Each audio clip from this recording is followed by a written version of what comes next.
Mesdames et messieurs, bonsoir, merci de nous recevoir chez vous. Ravi une fois de plus de vous retrouver pour cette édition de 19h du journal d'Alizé Télévision ce mercredi 14 décembre. Je vous propose tout de suite quelques-uns des titres qui seront développés dans ce journal.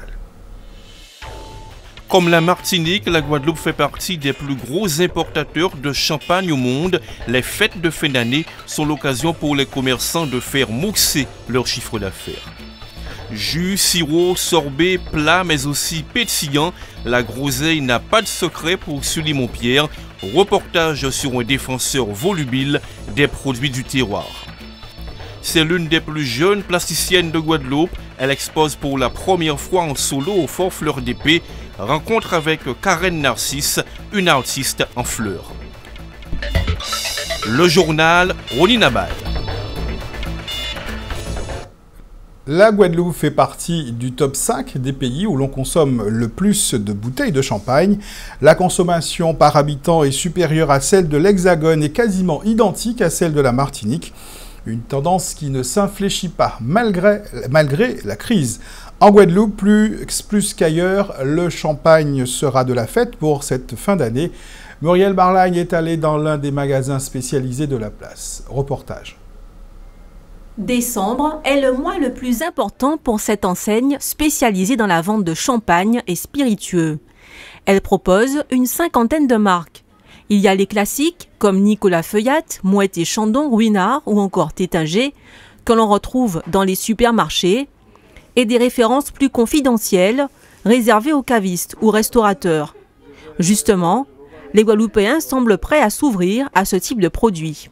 Les gens commencent à être ouverts à des nouveautés ou partir sur des champagnes qu'ils n'ont pas forcément l'habitude de trouver en hypermarché.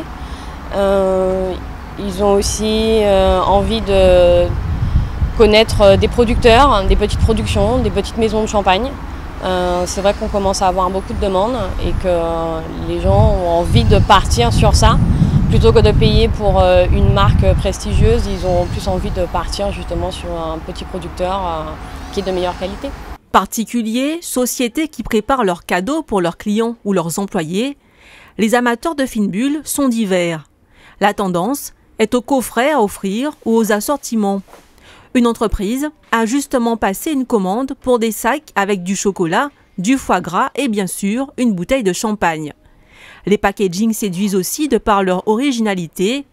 Les marques rivalisent d'ingéniosité pour mettre leurs bouteilles en valeur. Mais ce qui compte, c'est le goût. Et là aussi, il y a du nouveau. La tendance est en train de changer. On part plus sur un champagne sec ou dry ou extra dry, ce qui est en fait l'intermédiaire entre un brut et un demi-sec. Donc ce qui va permettre, on va dire, aux femmes de retrouver leur côté sucré et aux hommes justement de ne pas être trop dérangés par ce côté sucré. Et ça, c'est une nouvelle tendance qu'il y a en ce moment, c'est de boire justement des champagnes secs, dry ou extra dry. À Noël, et surtout le jour de l'an, c'est sûr, le champagne sera de la partie. Car c'est bien connu, les Guadeloupéens contribuent largement au succès de cette boisson. Selon nos confrères de Mediafort, en 2015, la Guadeloupe a importé plus de 2 400 000 bouteilles, des chiffres en hausse par rapport à l'année précédente. Après le champagne, une autre bouteille qui tente de se faire sa place sur les fêtes sur les tables durant les fêtes. Le pétillant confectionné à base de groseille. Depuis quelques années, Sully Montpierre s'est lancé dans l'aventure de la fabrication de pétillants à base de groseille pays et une boisson fermentée à base de jus de groseille qu'il fabrique de façon artisanale et vend tout au long de l'année. Le fabricant est aussi producteur car c'est aussi lui qui exploite les terres où il tire sa matière première. Une matière première qu'il n'utilise pas uniquement pour la confection de pétillants mais qu'il transforme pour une assez large gamme de produits. Voyez ce reportage signé Joël Saint-Silly.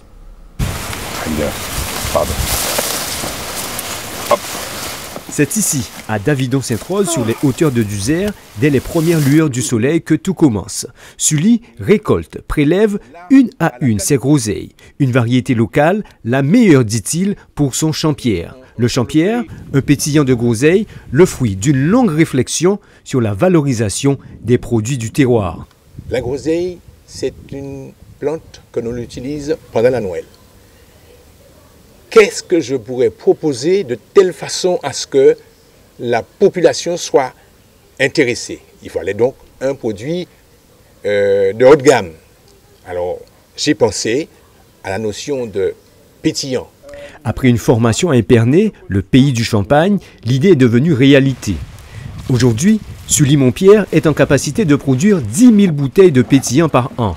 Une production à l'échelle artisanale destinée au marché local. Une cible limitée uniquement pour préserver la qualité du produit. C'est la raison pour laquelle nous ne mettons pas d'adjuvants, nous ne mettons pas de conservateurs, d'accord? Et le rhum, parce qu'il y a un peu de rhum dedans, toute fermentation fait l'objet d'alcool. L'alcool qui est dedans, c'est l'alcool du fruit. On n'a pas d'alcool ajouté. Voilà. Et on tient à ce que ça reste comme ça. Conclusion, on ne tient pas à ce que ça soit de 12 degrés. Le maximum qu'on puisse monter, c'est à 7. Par le biais de son Champierre, M. Montpierre est devenu un fervent défenseur de la groseille et n'hésite pas à mettre en avant les vertus du fruit. Riche en acide citrique, antioxydants, bon pour le cœur, bon pour la circulation, bref, d'excellents arguments pour la commercialisation. Un domaine maîtrisé par Madame Montpierre. On fabrique, mais il faut vendre pour pouvoir pérenniser l'activité. Donc là, nous avons un packaging, nous présentons les produits de façon à plaire au public. Nous essayons de vulgariser l'utilisation de la groseille aussi, à savoir que la groseille, tout se transforme, rien ne se jette, rien ne se perd. Dès qu'on l'utilise correctement, les feuilles, les fruits, les branches, les racines, tout s'utilise dans la groseille. Donc maintenant, nous proposons un certain nombre de produits, le vinaigre, le sirop, la confiture, le jus, le pétillant de groseille en méthode champenoise avec la groseille blanche et la groseille rouge, puisque nous avons plus de 7 variétés de groseille. Et là, il s'agit pour nous de dire au public que cette groseille, ces produits, nous pouvons l'avoir toute l'année chez nous. Nous faisons cet effort-là de démontrer qu'avec la groseille, c'est possible.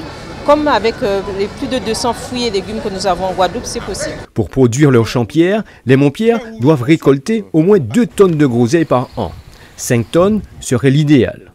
En sachant que tout se fait manuellement, de la cueillette au recyclage des bouteilles, la groseille pourrait, ou plutôt devrait dans un pays comme le nôtre, être un secteur pourvoyeur d'emplois. Alors le pétillant de groseille, une façon de démontrer une nouvelle fois l'intérêt du développement de la diversité agricole dans ce pays.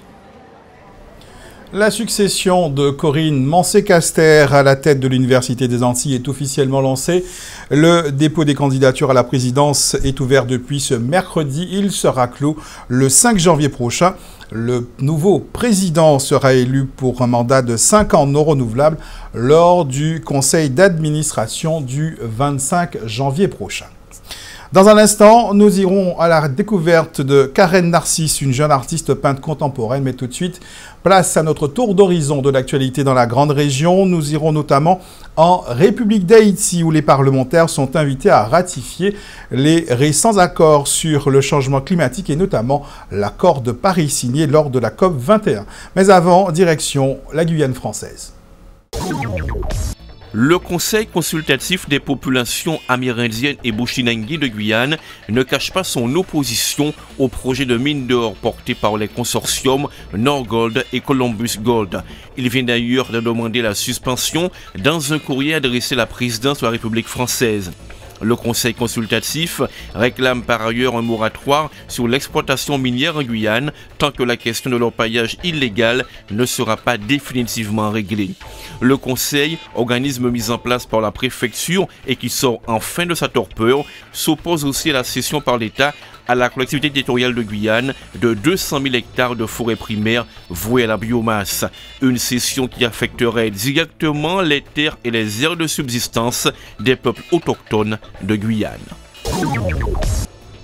L'accord de Paris de décembre 2015 puis celui de Marrakech de novembre dernier sur le changement climatique ont été ratifiés par de nombreux pays. Parmi ceux qui manquent encore à l'appel, il y a Haïti. Pour le ministre haïtien de l'Environnement, il faut faire vite. Dieu seul, Simon Deras, invite les parlementaires à ratifier cet accord universel au mois de janvier prochain.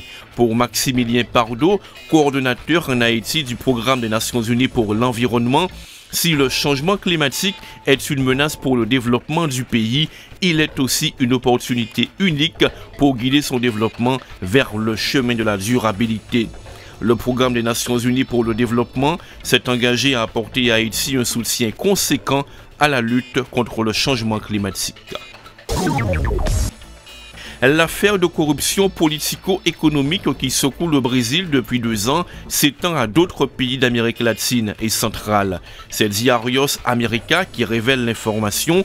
Selon le groupe de presse latino-américain, la Banque brésilienne de développement a décidé de suspendre le paiement d'une quinzaine de projets dans la région, soit l'équivalent de près de 4 milliards de dollars. Une demi-douzaine de pays sont concernés, du Guatemala à la République dominicaine, en passant par le Honduras, le Venezuela, l'Argentine et Cuba. Ces financements ont été attribués entre 2003 et cette année sous les présidences de Lula et Dilma. D'autres pays pourraient être impliqués par le scandale Petrobras. On parle notamment du Costa Rica, du Panama, du Chili ou encore de l'Uruguay. Des pays africains sont également cités. Famille qui Jean nous a levé Timoun en nous, c'est l'intitulé d'une manifestation autour de l'estime de soi, l'estime de l'autre et le rapport au corps organisé demain au lycée Faustin Fleuret de Morne-à-l'Eau. Rendez-vous au cours duquel le sociologue et anthropologue Raymond Otto interviendra notamment sur les représentations des acteurs de prise en charge de l'enfance et de l'adolescence chez nous et questionnera leurs représentations qui font qu'ils n'arrivent pas à comprendre notre jeunesse. Rendez-vous donc au lycée Faustin Fleuret. Nous vous emmenons maintenant à la rencontre de la jeune plasticienne contemporaine Karen Narcisse. C'est elle qui a été choisie par le public parmi la soixantaine d'artistes participant à la Pôle Art Fair 2016. Elle s'intéresse à la peinture depuis l'âge de 10 ans et a choisi les arts plastiques comme filière professionnelle. Durant une petite semaine, elle présente ses œuvres au Fort Fleur d'Épée à Bas-du-Fort au Gosier à partir de vendredi. Muriel Barlagne l'a rencontrée pour nous. Karen Narcisse a choisi le Fonds d'art contemporain du Fort Fleur d'Épée pour présenter l'ensemble des œuvres qu'elle a réalisées depuis 2010.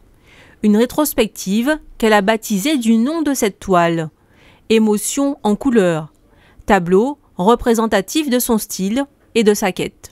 Depuis le début, je m'inspire beaucoup de mon nom de famille qui est Narcisse et du mythe de Narcisse.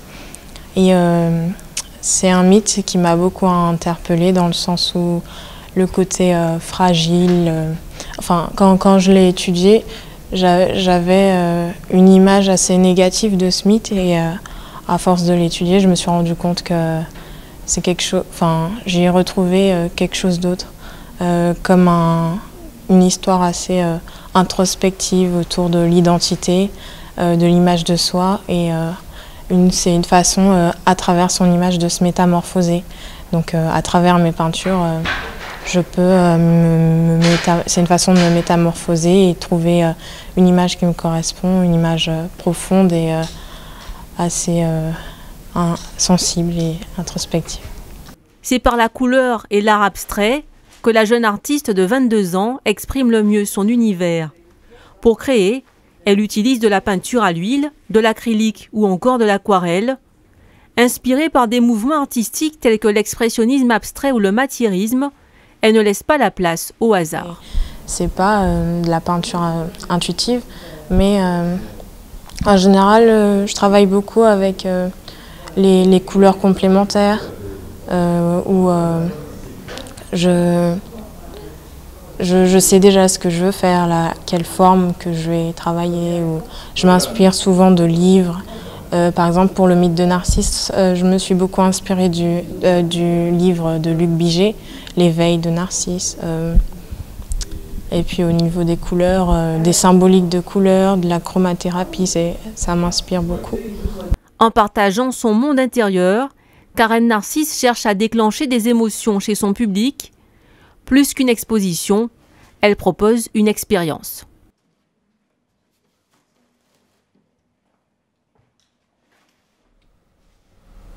Je vous propose maintenant la visite d'un musée atypique situé à Périnette-au-Gosier. Un espace créé il y a bientôt 8 ans par Camilla et Claude Beauzivoire, le musée des costumes et traditions qui raconte une partie de l'histoire de la Guadeloupe à travers les habits portés à travers le temps. Visite guidée de la maîtresse de maison en compagnie de Muriel Barlagne. On le trouve dans tous les bons guides touristiques sur la Guadeloupe. Le musée du costume et des traditions est un musée privé qui a ouvert ses portes en novembre 2008 à Périnette-au-Gosier. Le fruit de plus de 30 ans de recherche, de rencontres et d'interviews initiées par Camélia et Claude Beauzivoire, un couple d'enseignants. Elle était professeure d'anglais, lui, professeur d'histoire. Cette aventure les a fait voyager dans le monde entier sur les traces du costume créole aux origines multiples. Pour pouvoir parler de notre costume, il faut aller en Europe. Il faut parler de l'Europe, il faut parler de l'Afrique, il faut parler de l'Amérique, il faut parler de l'Asie. Vous voyez la complexité de cette affaire-là. Parce qu'il n'est pas seulement question de dire voilà notre costume créole, nous avons des coiffes ceci. C'est pas ça l'objectif d'un musée. L'objectif d'un musée, c'est d'aller en profondeur des choses et de parler de l'origine des choses et comment les choses se sont constituées au fil du temps. Environ 60 costumes sont exposés dans 2 salles. Ils sont intégrés à des scènes de la vie courante depuis la période des Amérindiens jusqu'au XXe siècle. Certains sont d'époque, d'autres ont été confectionnés par Camélia Beauzivoire, qui s'adonne aux travaux d'aiguille depuis l'enfance. La collection est renouvelée tous les 2 ans et demi, mais ce musée invite aussi à découvrir ou redécouvrir l'univers d'une cuisine, d'un jardin et d'une case créole à l'ancienne. Pour parler du vestimentaire, il faut aussi parler de la case. Vous voyez, le costume n'est pas quelque chose d'isolé. Le costume se rattache à plein de choses. Vous mettiez un vêtement pour aller à la messe, un autre vêtement pour aller à une petite fête. Il y avait petite fête, grande fête. On mettait aussi un vêtement le matin, l'après-midi, et on savait où vous alliez et d'où vous veniez par la manière de vous habiller. C'était comme ça. Il y avait une rigueur et aussi un code vestimentaire. Scolaires, chercheurs, historiens, touristes, le musée attire tout type de public. La visite guidée dure en moyenne 1h30. Françoise est venue de Basse-Terre pour partager sa découverte avec sa famille. J'ai ramené ma mère parce que tout ce que j'ai vu m'a rappelé mon enfance, m'a rappelé ce que ma mère faisait. Et je trouve que c'est vraiment génial et il faut qu'il continue, qu'il persévère. Effectivement, ça change régulièrement et c'est bien. Ça nous permet de revenir et de voir de nouvelles choses comme ça. Le musée du costume et des traditions offre aussi une ouverture sur d'autres pays de la Caraïbe, comme la Martinique, la Dominique ou la Jamaïque. Une fenêtre originale sur l'histoire. Quelques informations sur les coupures d'eau prévues demain pour terminer. Les habitants de Capesterre-Bélou et des communes d'Essaintes seront privés d'eau potable entre 22h ce soir et 6h demain matin. Demain soir, ce sont ceux de l'Est de Gosier et de Goyave qui n'auront pas d'eau au robinet dans la soirée, mais également une partie de Saint-François. Les zones concernées sont pour demain La Coulée, Saint-Bernard, Chassin, Lotissement Caruquera et Pointe-des-Châteaux. Il s'agit des coupures d'eau programmées par le SIAG sur son réseau dans le cadre des travaux qui sont effectués sur l'usine de Déhauteur à Sainte-Anne. Un point sur la météo, c'est du beau temps annoncé pour ce soir, malgré un risque d'averses faibles en milieu de nuit. Pour ce qui est de demain jeudi, les averses risquent de s'intensifier et durer jusque dans la soirée. Côté qualité de l'air, bonne nouvelle toujours qui nous vient de Guadère avec un indice Atmo de 3. Nous serons donc dans le vert demain. Je vous souhaite de passer une bonne soirée sur Alizé Télévision. On se donne rendez-vous demain 19h pour faire un nouveau point sur l'actualité locale et régionale.